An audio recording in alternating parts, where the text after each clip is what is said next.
The night city was alive with lights. Tall towers shone with neon signs, and giant screens played endless ads. People filled the streets, walking fast, talking loud, living their normal lives. Cars floated above the roads, and the sky glowed with the reflection of millions of city lights. It was a normal night, or so it seemed. Then, the sound came, a deep, low vibration rolled across the city.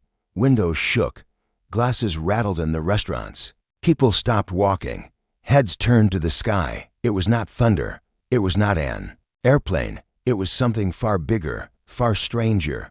The sky itself seemed to open. High above, a shadow spread across the stars. At first, it looked like a cloud, but then the city lights caught the edges of something metallic, massive and endless. A ship so large it covered the moon and blocked out the stars. People gasped, some screamed, some took out their phones to record, but no camera could capture the true scale of what was arriving. The ship did not make a sound of engines. It hummed with a low alien vibration that people felt in their bones. Then, with a flash of blue light, the ship began to open from its belly. Thousands of glowing pods floated down. The pods cracked open in the air, and shapes began to fall. But they did not crash. They landed soft, standing tall, and they all looked the same. Green skin, glowing yellow eyes, long, sharp features, perfect, almost a perfect, like they were designed. And there were not a few, not hundreds, not thousands. There were millions. The city square was now filled with rows upon rows of alien girls, each one identical, each one standing in silence. Their skin shimmered under the neon lights, their golden eyes glowing like fire. People stepped back in fear, unsure if this was a dream or a nightmare. And then, at the very center, she appeared.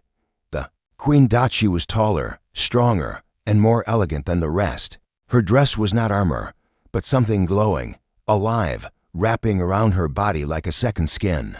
The colors shifted between blue and green, lit by glowing lines that pulsed like energy veins. Her presence was not just physical, it was heavy, commanding, impossible to ignore. The human crowd froze. Soldiers in armored suits arrived, weapons ready, but even they hesitated. The queen raised her hand, and without a word, every alien girl behind her stood straighter, their eyes burning brighter. It was like she controlled them all with a thought.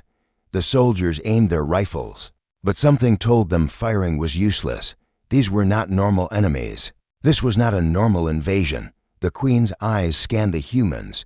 Her gaze was sharp, almost painful, like it was searching their very souls. No words yet, only silence. The kind of silence that made your heart beat faster, louder, harder. The neon lights flickered. The city's power grids strained under some invisible force. And then, finally, she spoke. Her voice was smooth, clear, and echoed across the city like it was inside every ear at once. The season has begun. Those four words were enough to send chills through every spine. Nobody understood what she meant, but they felt it. Something terrible, something powerful. And then the army moved. Millions of alien girls took one synchronized step forward. The sound shook the ground, a thunder made of flesh and power. The humans stepped back. Soldiers raised shields. Civilians screamed and ran, but there was nowhere to go. Every street, every alley, every rooftop was already filled with glowing eyes. One soldier whispered to another, "How many are there?" The second soldier looked around, his voice shaking. Too many. Above them, the massive ship still floated, endless in size, as if more were waiting to come down. The sky itself looked broken, filled with alien lights and shadows. Humanity had faced wars before. They had faced bombs, invasions, disasters, but nothing like this. This was not just an army. This was a tide, and it was only the beginning. The queen stepped closer to the human soldiers at the front line. She tilted, her head, curious, almost amused. Her golden eyes burned brighter as she studied them like a scientist looking at a new discovery. Then she smiled. It was not a kind smile. It was a promise. Behind her, millions of alien girls stood waiting, silent, deadly, beautiful, terrifying. The night that began as ordinary was now the night the world would never forget. The arrival had begun. The city was silent, but the silence was heavy, filled with fear. Millions of golden eyes glowed in the darkness, watching, waiting. The soldiers at the front line held their weapons tight, but their hands shook. They had never faced anything like this. It was not war machines or monsters. It was something far stranger, millions of alien girls standing together like a single living wall. At the center of it all, the queen slowly raised her hand. Her movements were graceful, almost beautiful, yet every motion carried a weight that pressed down on the humans around her. The crowd of aliens responded instantly, their glowing eyes flickering brighter. The humans realized something terrifying. She was in complete control of them. Every one of those millions of alien girls obeyed her like they were parts of her own body. The queen stepped forward.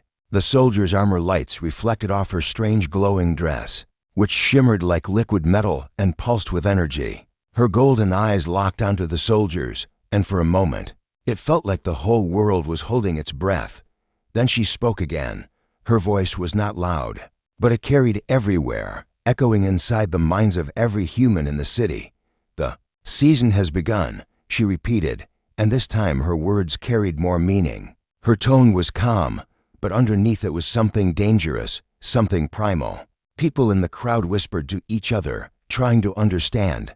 A man shouted, "What season? What are you talking about?" His voice broke in fear. The queen turned her eyes toward him, and he instantly fell silent.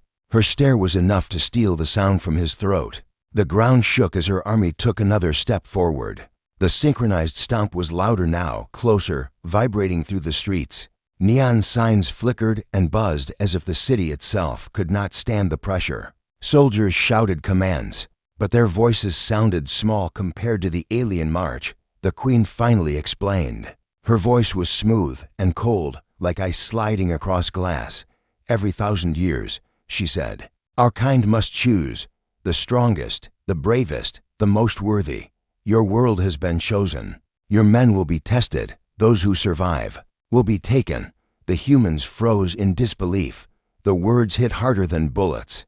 This was not an invasion to conquer land. This was something deeper, something older, something far more terrifying. One soldier found the courage to speak. "Taken for what?" His voice trembled under the weight of the queen's stare. The queen smiled. Her golden eyes glowed brighter, and the army behind her shivered with silent energy, as if her emotions rippled through all of them at once. "For us," she said softly. "For our survival, for our season." Gasps spread through the human crowd. People tried to run, but they found themselves surrounded on every street. The aliens did not chase them. They only stood, watching, waiting, like hunters who already knew their prey had no escape. The soldiers tightened their grips on their weapons, but even they knew bullets would mean nothing. These creatures had not come with guns or ships of war. They had come with something much more dangerous, themselves. The queen walked closer, her eyes never leaving the soldiers. The glow of her dress lit the metal plates of their armor. "You may resist," she said, her voice calm but carrying an edge like a blade. "But resistance will only bring ruin. You may surrender, and some of you will live. The choice is yours." Her words dropped like stones into the silence. The soldiers looked at one another, their faces hidden behind helmets, but inside their hearts raced. How could they choose? To fight was death. To surrender was slavery. Behind the queen, millions of alien girls stood motionless, yet their presence was crushing, as if the very air was thicker because of them. A child began to cry somewhere in the crowd, and the sound carried into the silence. Fragile and human. For a moment, even the queen tilted her head, listening. Then she looked back at the soldiers. "Your time is short," she said. "The season cannot wait." Suddenly, the army moved again, but not forward this time. Instead, their glowing eyes turned in unison, facing the entire city. They spread out, step by step, filling the streets, the alleys, the rooftops. Their glowing eyes lit the night like millions of tiny suns. The humans could see it now. This was not a battle that could be won. This was something far larger, something humanity had never prepared for. The queen stretched out her arms, and the hum of her power filled the air. A strange golden light rose from the ground, wrapping around the buildings, the streets even. The sky, the humans realized with horror that she was sealing the city. They were trapped inside. A soldier whispered, "We're not fighting an army. We're fighting nature itself." The queen smiled again, and in that smile was both beauty and doom. "Do not be afraid," she said softly, almost kindly. "You were chosen for a reason. You are stronger than most. That is why we came." Her golden eyes glowed brighter than ever before, and the ground trembled with the footsteps of millions moving as one. Humanity's challenge had begun. The mating season was here, and the world was no longer theirs. Fear spread faster than fire. The streets that were alive with neon just hours ago were now filled with screams, and the sound of running feet. Men locked their doors. Families dragged furniture to block windows, but nothing could hide them from millions of glowing eyes. The alien girls moved like shadows, slipping through alleys, climbing walls, standing silently on rooftops. Everywhere a man turned, there they were watching. News channels filled the screens in every home. Anchors struggled to speak, their voices shaking as live footage showed cities across the world. London, New York, Tokyo, every place was the same. Millions of alien girls filling the streets like a tide, their faces calm, their eyes burning. Gold, no words, no weapons, only presence.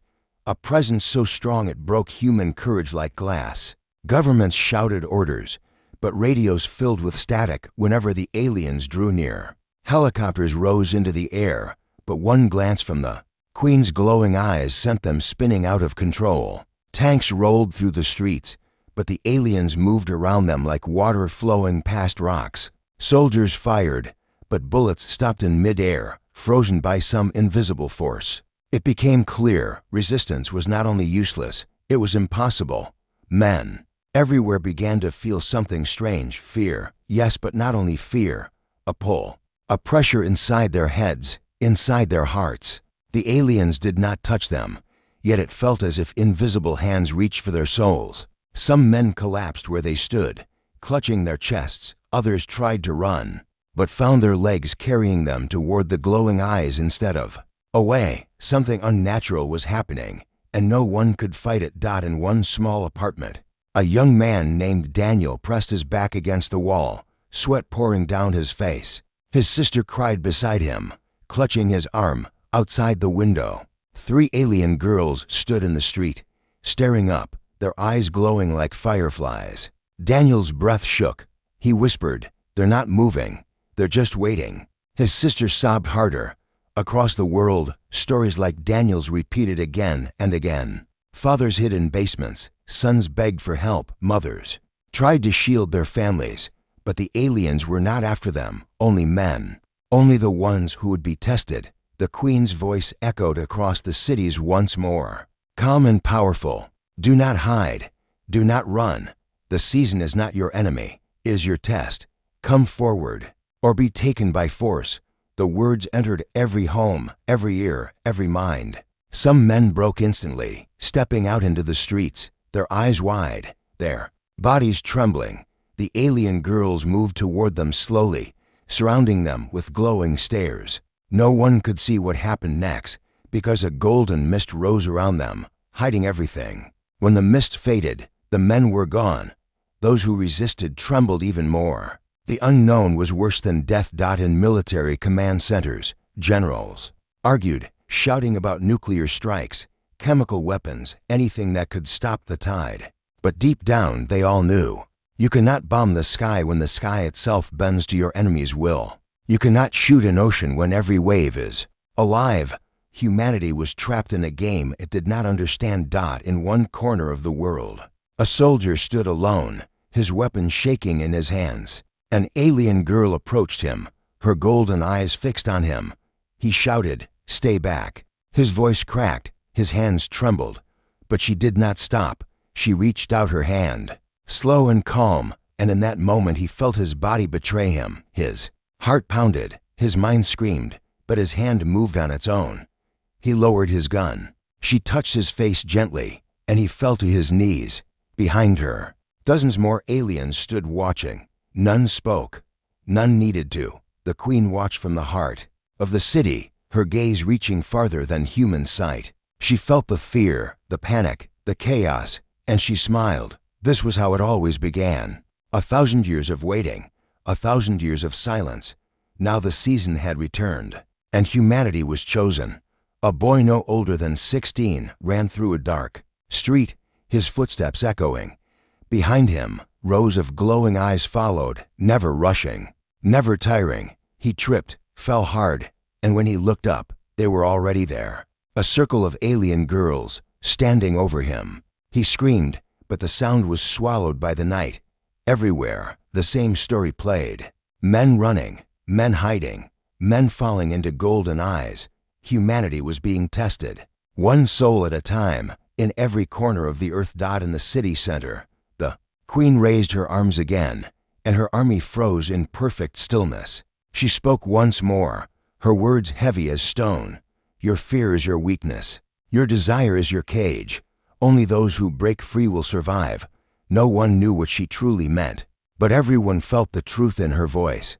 This was not only about survival, it was about something deeper, something inside every man alive. And so the night stretched on, filled with fear, silence, and the endless glow of golden eyes. Humanity had faced many dangers before, but never this.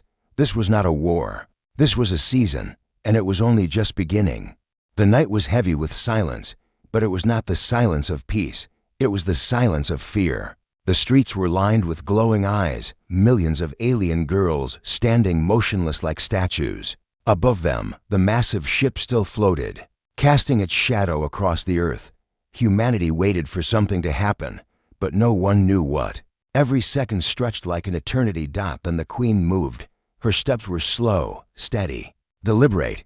Each one echoed through the empty air as if the city itself listened to her. Soldiers in armored suits tightened their grips on their weapons. Their helmets reflected the faint golden glow of her eyes as she approached. She carried no weapon. She needed none.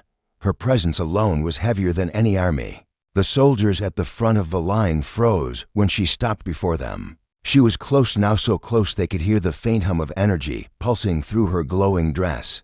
Her gaze locked on the captain, a man whose armor was painted with the marks of battle. He had fought wars before. He had seen death in many forms, but never had he felt this kind of fear. The Queen tilted her head, studying him. "You stand tall," she said, her voice low but carrying across the square. "Are you the one who speaks for your kind?" The captain did not answer at first. His throat was dry, his voice trapped. Behind him, his soldiers waited, their breathing loud inside their helmets. Finally, he forced out the words, "I am here to protect my people." Her lips curved into something that might have been a smile, though it was sharp and cold. "Protect them from us?" Her golden eyes glowed brighter, and the soldiers felt their hearts pound faster, as if her voice alone could command their blood to race. The captain raised his rifle. "Stay where you are." The Queen did not stop. She took another slow step forward, the sound of her heel against the ground echoing like thunder. The soldiers raised their weapons as one, their fingers trembling on the triggers. For a moment, the air was filled with tension so sharp it could break at any second. But before they could fire, the Queen raised her hand. Instantly, every weapon clicked silent. Triggers froze. Bullets jammed. Screens on their rifles flickered with static. The soldiers pulled and pulled, but nothing moved. Their weapons were no longer theirs. "You do not understand," the Queen said, her voice calm but edged with power. "This is not war. This is selection." The words spread like fire. Selection, a word simple, but filled with meaning no one wished to face. The captain struggled to speak. Selection, or for what? Her eyes narrowed, and for a moment her gaze seemed to pierce through his armor, straight into his heart. "For survival," she said, "for our season, for the future. That must continue." Behind her, millions of alien girls moved as one. They did not step forward. They did not raise their hands, but their eyes glowed brighter, as if her words fed them. The soldiers felt the weight of that gaze pressing down, suffocating. Endless, the Queen extended her hand toward the captain. The air between them shimmered with golden light. "Step forward," she said. "Show me if humanity is worthy." The captain shook his head. "I won't be your experiment." His voice cracked, but his body held firm. The queen's smile returned, darker now. Then you will be the example. The ground beneath the soldiers trembled. From behind her army, a golden mist rose, curling through the air like smoke alive. It wrapped around the soldiers, pulling at their armor, seeping into the cracks. One soldier fell to his knees, screaming, clutching his head as if something burned inside his mind. Another dropped his weapon and tore at his helmet, gasping for air. The captain shouted their names, trying to pull them back, but the mist was too strong. The queen's eyes glowed like suns, and the mist obeyed her command. She turned her gaze back to him. You think your weapons can protect you, she said. But this challenge is not of steel. It is of spirit. It is of will. The captain stood frozen, every muscle in his body tense. He wanted to fight, to resist. But deep inside he felt something pulling at him, something stronger than fear. He clenched his fists, forcing himself to stand tall, forcing himself not to kneel like the others. The queen stepped even closer. Their faces were only a breath apart now. You resist, she whispered. That is good. Resistance is the seed of worth. Her words confused him, but before he could speak, she pulled back her hand. The mist retreated, and the soldiers collapsed to the ground, breathing hard but alive. The queen turned her gaze to the humans watching from the streets, the terrified, men and women hiding in doorways and windows. Her voice rose, reaching them all. Your challenge begins now. Some of you will fall. Some of you will rise. Only those who rise will stand beside us when the season ends. The soldiers looked at one another in shock. Rise, stand beside them. What did it mean? The queen turned her back to them, walking calmly toward her endless army. With every step, the alien girls behind her moved aside, parting in perfect silence to let her pass. Her voice echoed once more, softer this time, but heavy with finality. Your world is chosen. Your fate is written. The season cannot be stopped. And, with that, she disappeared into the sea of glowing eyes. The soldiers stood trembling, their weapons useless, their courage shattered. And one thought echoed in their minds. Humanity had just entered its first contact. And it was not a meeting. It was a trial. The city burned with silence. No explosions. No gunfire, just silence that pressed like a weight on every street, every building, every mind. Men tried to run, but every path was blocked. The alien girls did not chase them. They did not shout.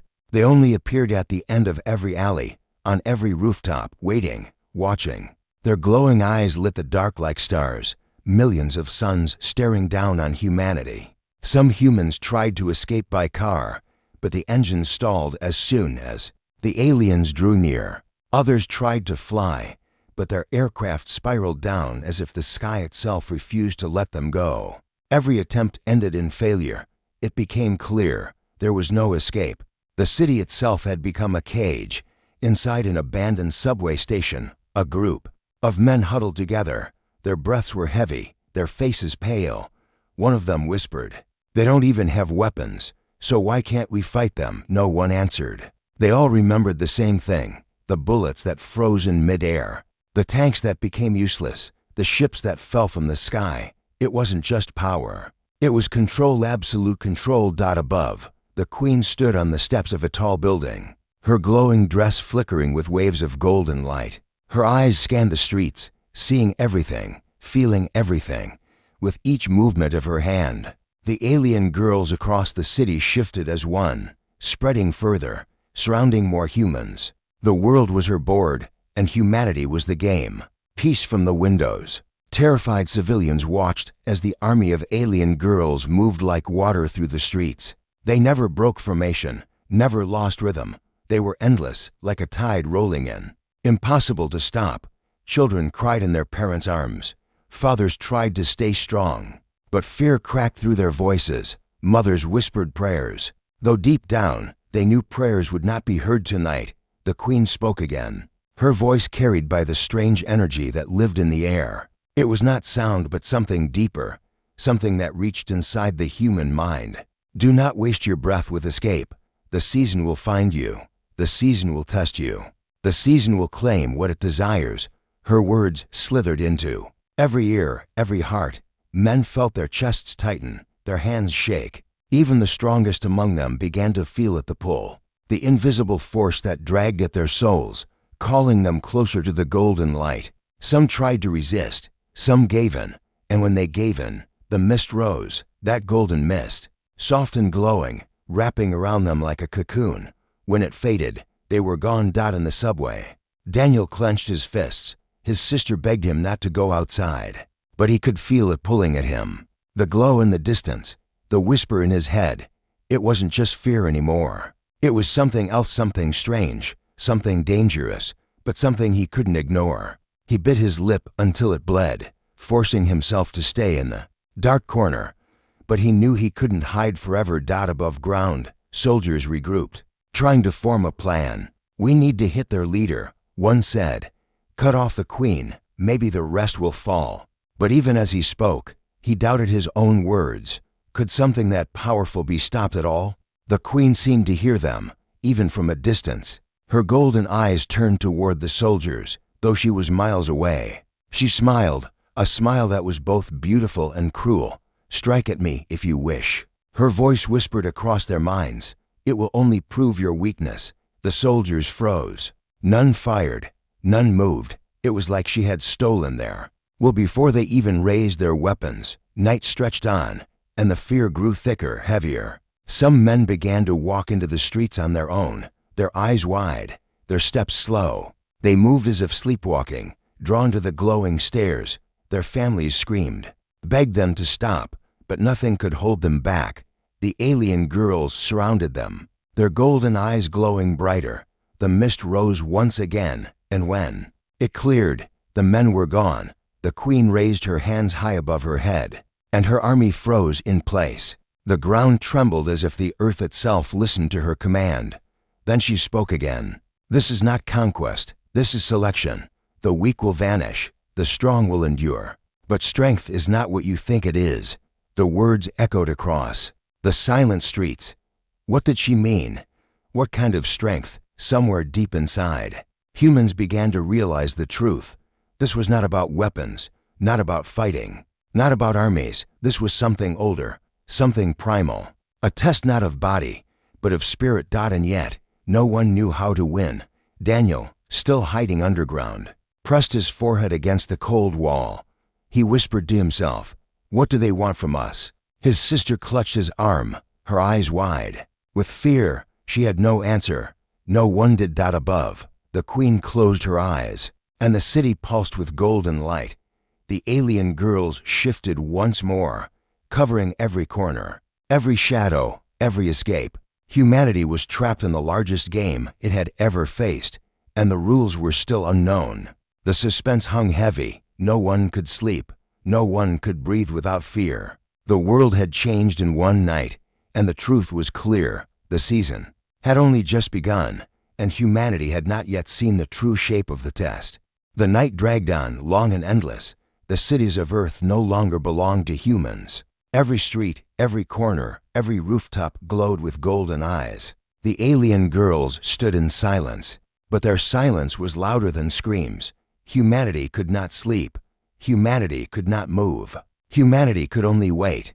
And in that waiting, fear grew heavier. Deep inside the command center of the city, generals gathered around dim screens, their faces pale with exhaustion. The walls shook faintly as the alien army shifted outside.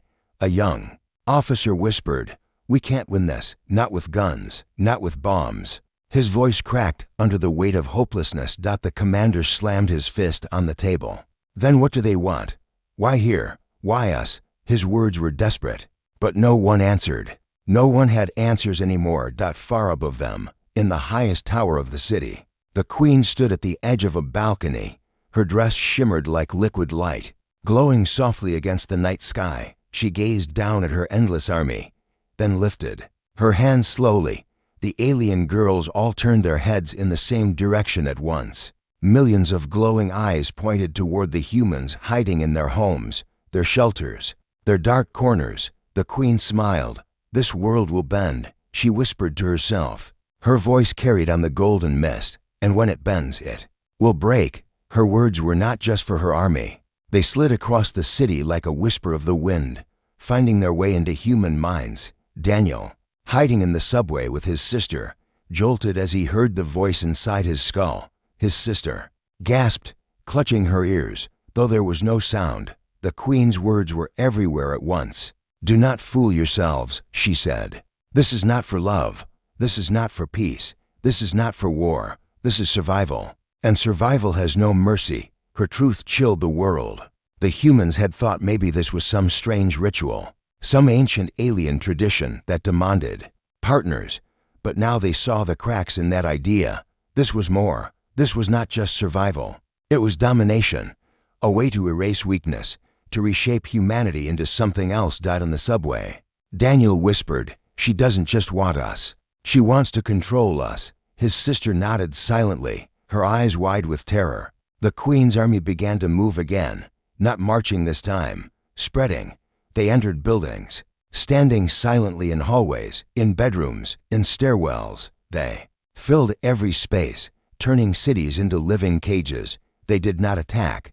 They did not speak. But their presence stole every breath, every hope. In one apartment, a father tried to cover his son's eyes as an alien girl stood in the doorway, her golden gaze fixed on them. She did not move.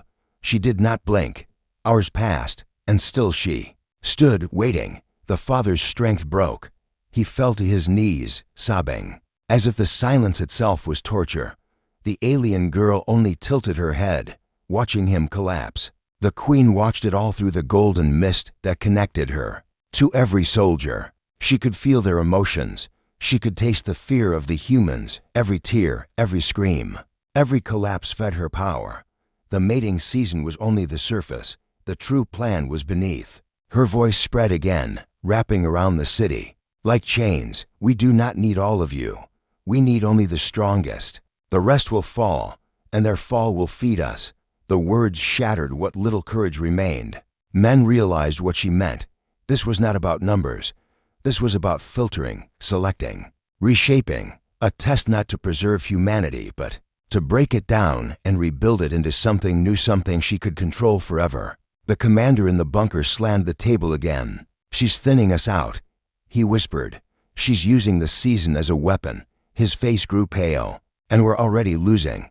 Outside, the golden mist thickened, spreading across streets, climbing buildings, filling the sky with an unnatural glow. It shimmered like fog, but it was alive. It pulsed with power, beating like a second heart above the city. People could feel it in their chests, a rhythm not their own. Daniel pressed his palms to his ears, but it didn't help. The voice was inside him now, whispering again and again, "Submit, submit, submit."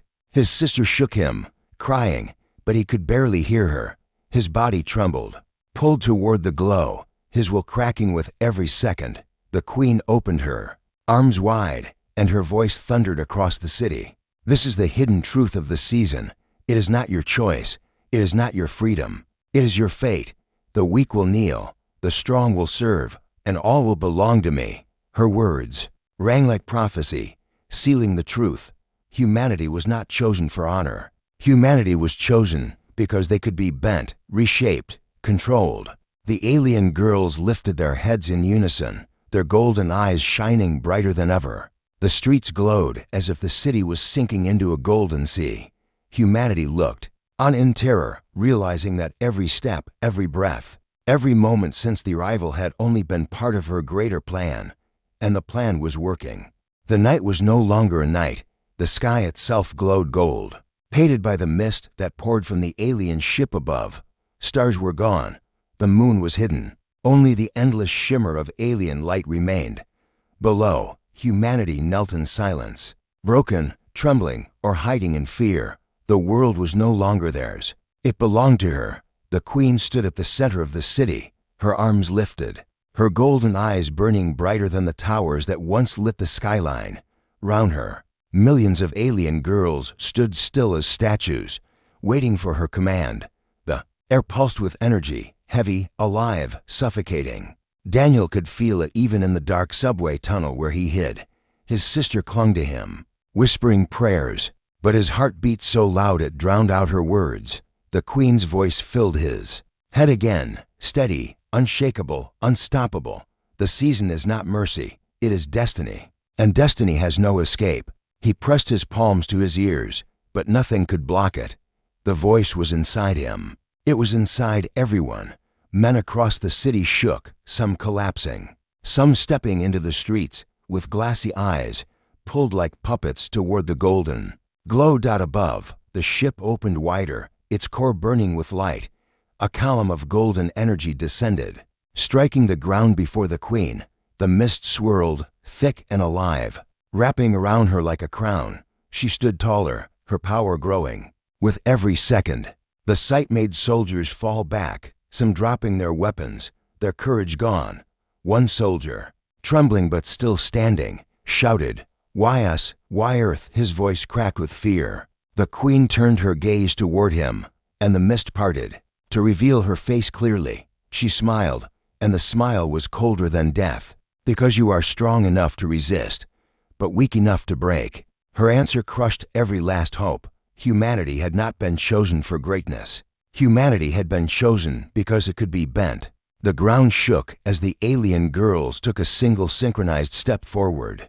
The sound was deafening, like thunder rolling through every street. Windows shattered, buildings groaned. The earth itself seemed to bow beneath their weight. The humans screamed, but there was nowhere to run. Every road, every corner, every sky was filled with glowing eyes. Daniel's sister gripped his arm harder. "We have to move," she whispered, tears streaming down her face. But Daniel couldn't move. His legs were frozen. Something inside him screamed to resist, but another voice, her voice, pulled him forward. He was caught in between. In the command center, generals stared at their failing maps. Cities all across the world blinked red, one after another, until the whole screen was nothing but crimson. One whispered, "It's over." But the queen was not finished. She lifted her hands higher, and the golden mist swirled faster, rising like a storm. It climbed the towers, wrapped the streets, poured into every doorway. The air was thick with it now, glowing and alive, and within that mist, shapes moved, faces, whispers, illusions. Men saw their fears, their desires, their weakness reflected. In the glow, it was not just mist, it was a mirror of their souls. "Submit," the queen whispered, her voice a blade. "Or vanish," and vanish they did. Men across the city collapsed, their bodies dissolving into the golden storm. Their screams echoed for a moment, then faded as they were swallowed whole. No blood, no remains, just gone. Daniel watched it happen. From the subway entrance, he saw neighbors he knew, faces he recognized, vanish into the light. His chest tightened, his breath caught, and for a moment he almost stepped forward himself. But his sister pulled him back, crying, "Don't look at them." The queen closed her eyes, and the storm quieted. The mist grew still, hovering like a golden ocean above the city. The silence that followed was worse than the screams, a silence heavy with finality. She opened her eyes again, and her gaze cut across the horizon. Her words were soft, but they fell like thunder. "This world is mine, this season is eternal, and humanity will bow before it." Her army moved again, millions stepping forward in perfect unison. The sound shook the earth, louder than any storm, louder than any war machine. The humans who still stood fell to their knees, unable to bear the weight of it. Daniel grabbed his sister's hand. For the first time, he whispered, "We can't run, we can't fight, but maybe we can endure." His words were weak, but his eyes flickered with something small, something fragile, hope. The queen's gaze swept over the city, and then, as if she heard him, she spoke once more. Her voice was calm, almost gentle, but filled with the weight of doom. "This is only the beginning." The golden mist rose again, climbing higher into the sky, wrapping the ship in a glowing halo. The city pulsed with light, humanity trembled, and then the screen of the world seemed to fade to black, leaving only her words echoing in every mind, in every heart, in every soul. "The season has begun."